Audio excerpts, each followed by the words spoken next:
പൂരം അലങ്കോലമായ സംഭവത്തിലെ അന്വേഷണ report DGPക്ക് മുന്നിലെത്തിയിരിക്കുന്നു. Report DGP ഇന്ന് പരിശോധിക്കും. ശേഷം മുഖ്യമന്ത്രിക്ക് കൈമാറും. ഇന്നലെ വൈകിട്ടാണ് ADGP MR Ajith Kumar report DGPക്ക് കൈമാറിയത്. റിപ്പോർട്ടിലെ കണ്ടെത്തലുകളും തുടർ നടപടികളുമാണ് രാഷ്ട്രീയ കേരളം ഉറ്റുനോക്കുന്നത്. കൂടുതൽ വിവരങ്ങൾ അതുമായി ബന്ധപ്പെട്ട അനന്തകൃഷ്ണൻ നൽകും. Ananthakrishnan, good morning.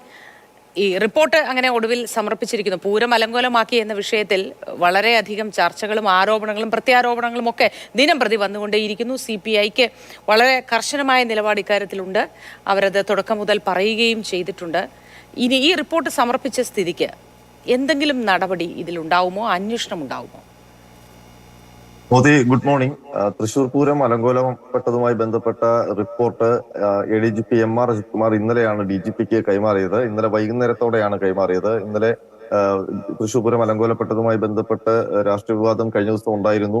അതിനുശേഷം ഇന്നലെ മുഖ്യമന്ത്രിയുടെ വാർത്താ സമ്മേളനത്തിലും 24-ാം തീയതിക്കകം റിപ്പോർട്ട് വേണം എന്ന് ആവശ്യപ്പെട്ടത് മുഖ്യമന്ത്രി വ്യക്തമാക്കിയിരുന്നു. ഇതിന് തൊട്ടു പിന്നാലെയാണ് MR അജിത് കുമാർ ഇന്നലെ വൈകുന്നേരത്തോടെ റിപ്പോർട്ട് പൂർത്തിയാക്കി DGPക്ക് കൈമാറിയത്. അത് ഉടൻ തന്നെ മുഖ്യമന്ത്രിയുടെ ഓഫീസിന് കൈമാറും എന്നാണ് അറിയാൻ കഴിയുന്നത്. ഏതായാലും തൃശൂർ പൂരം അലങ്കോലപ്പെടുത്തിയതിന് പിന്നിൽ ഗൂഢാലോചനയുണ്ട് എന്ന് PV അൻവർ MLA തന്നെയാണ് ആരോപണം ഉന്നയിച്ചത്. അതിനു മുൻപ് തൃശൂർ പൂരത്തിന്റെ ആചാരങ്ങൾ അലങ്കോലപ്പെട്ടതിന് പിന്നിൽ പോലീസിന്റെ ഇടപെടൽ ഉണ്ട് എന്ന് നേരത്തെ തന്നെ ആരോപണം ഉണ്ടായിരുന്നു. അതിനെ സാധൂകരിക്കുന്ന ഒട്ടേറെ തെളിവുകൾ, പ്രത്യേകിച്ച് city police commissioner Ankit Ashokan നേരിട്ട് ആൾക്കാരെ തടയുകയും ഒക്കെ ചെയ്യുന്ന ദൃശ്യങ്ങളും പുറത്തു വന്നിരുന്നു. ഏതായാലും ഇനി DGPയുടെ റിപ്പോർട്ടിനുള്ളിൽ എന്താണ് ഈ PV അൻവർ MLA ആരോപിച്ചതുപോലെ ഒരു രാഷ്ട്രീയ ഗൂഢാലോചന അതിന് പിന്നിൽ ഉണ്ടായിട്ടുണ്ടോ, അതല്ല അത് പോലീസിന്റെ ഭാഗത്ത് നിന്ന് വന്ന വീഴ്ചയാണോ, അതല്ലെങ്കിൽ പൂരം ഏകോപനത്തിൽ മൊത്തത്തിൽ വന്ന വീഴ്ചയാണോ, ഇതൊക്കെ ആ റിപ്പോർട്ടിൽ എന്താകും എന്നുള്ളതാണ് ഇനി അറിയാനുള്ളത്.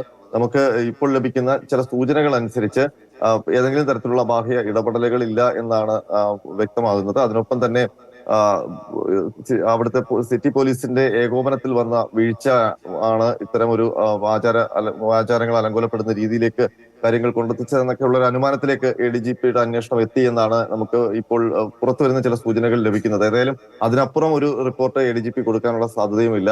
കാരണം ആരോപണ വിധേയൻ ADGP ആണ്. ADGP MR അജിത് കുമാർ ഗൂഢാലോചന നടത്തി പൂരം അലങ്കോലപ്പെടുത്തി എന്നുള്ളതാണ് PV അൻവറിന്റെ ആരോപണം. അപ്പോൾ ആ ആരോപണ വിധേയനായ ഉദ്യോഗസ്ഥൻ തന്നെ ഈ സംഭവം അന്വേഷിക്കുന്നു എന്നുള്ളത് പ്രതിപക്ഷം അടക്കം ഉന്നയിച്ച മറ്റൊരു ആരോപണം കൂടിയാണ്. പക്ഷെ അതിനെ ഒന്നും വകവെച്ചു കൊടുക്കാൻ മുഖ്യമന്ത്രി തയ്യാറായിട്ടില്ല. MR അജിത് കുമാർ തന്നെ തൃശൂർ പൂരം, അതായത് ആരോപണ വിധേയൻ തന്നെ തൃശൂർ പൂരം അലങ്കോലപ്പെട്ടതുമായി ബന്ധപ്പെട്ട കാര്യങ്ങൾ അന്വേഷിക്കട്ടെ എന്ന നിലപാടിൽ തന്നെയായിരുന്നു മുഖ്യമന്ത്രി. ആ ആരോപണ വിധേയനായ ഉദ്യോഗസ്ഥൻ തന്നെയാണ് ഇപ്പോൾ റിപ്പോർട്ട് സമർപ്പിക്കുകയും ചെയ്തിരിക്കുന്നത്. ആ റിപ്പോർട്ടിൽ PV അൻവർ ആരോപിച്ചതുപോലെ ഏതെങ്കിലും തരത്തിലുള്ള രാഷ്ട്രീയ ഗൂഢാലോചന നടന്നെന്നോ അതല്ലെങ്കിൽ മറ്റ് ബാഹ്യമായ ഇടപെടലുകൾ നടന്നെന്നോ റിപ്പോർട്ടിൽ ഉണ്ടാകാനുള്ള ഒരു സാധ്യതയും ഇല്ല. അങ്ങനെ വരുമ്പോൾ അത് പോലീസിന്റെ പാളിച്ചയായി തന്നെ, അല്ലെങ്കിൽ ലോക്കൽ പോലീസിന്റെ പാളിച്ചയായി തന്നെ വന്ന വീഴ്ച എന്ന രീതിയിൽ ഒക്കെയുള്ള വിശദാംശങ്ങളാകും ആ റിപ്പോർട്ടിൽ ഉണ്ടാവുക എന്നുള്ള കാര്യം ഉറപ്പാണ്. ഏതായാലും മുഖ്യമന്ത്രിയുടെ ഓഫീസിൽ ഇന്ന് തന്നെയോ അല്ലെങ്കിൽ ഇന്ന് തന്നെ ആ റിപ്പോർട്ട് ലഭിക്കാനുള്ള സാധ്യതയുണ്ട്. അപ്പോൾ ആ റിപ്പോർട്ട് പരിശോധിച്ച് മറ്റ് നടപടികളിലേക്ക് കടക്കും. നിലവിൽ ഈ പൂരം നടക്കുന്ന സമയത്ത് അവിടുത്തെ സിറ്റി പോലീസ് കമ്മീഷണർ ആയിരുന്ന അങ്കിത് അശോകനെ അവിടെ നിന്ന് മാറ്റിയിട്ടുണ്ട്. പുതിയ കമ്മീഷണറാണ്.